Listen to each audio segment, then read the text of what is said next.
સુરતમાં વાવાઝોડાએ ઠેર ઠેર તારાજી સર્જી. ગુજરાતમાં વરસાદની આગાહીને પગલે વાવાઝોડાનો કહેર જોવા મળ્યો. સુરતમાં વાવાઝોડાની ખેતી પર અસર થતા ખેડૂતો ચિંતામાં મુકાયા.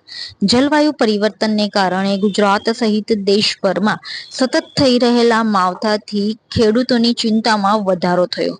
દક્ષિણ ગુજરાતમાં ભારે નુકસાનની ભીતિ થઈ રહી છે. દક્ષિણ ગુજરાતમાં આવેલા વાવાઝોડા અને ભારે પવન સાથેના વરસાદને કારણે બાગાયતી પાકને મોટું નુકસાન થયું છે. ભારે પવનના કારણે આંબા પરથી મરવા ખરી પડતા ખેડૂતો ચિંતામાં મુકાયા. ખેડૂતોને આર્થિક નુકસાન વેઠવાનો વારો આવ્યો. હાલ ઘઉં અને ચણાની કાપણીની સિઝન ચાલી રહી છે, ત્યારે જ કમોસમી વરસાદ પડતા તૈયાર પાકને નુકસાન થવાની ભીતિ દેખાઈ રહી છે. હજુ પણ 1 થી 2 દિવસ માવઠાની અસર રહેવાની શક્યતા છે.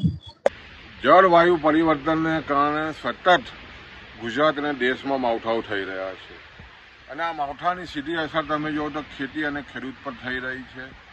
ને ખાસ કરીને દક્ષિણ ગુજરાતની વાત કરીએ તો જે રીતે ગઈકાલે જે માવઠાની અસર અને ભારે પવન જે વાવાઝોડું આવ્યું એને કારણે જે મુખ્ય પાક બાગાયતી પાક કેરીના પાકને ખૂબ જ મોટી અસર થઈ છે.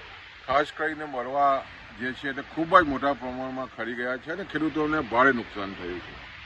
સાથે સાથે તમે જોવો તો ખાસ કરીને અત્યારે ઘઉં રવિ સિઝનની કાપણીની સિઝન ચાલી રહી છે.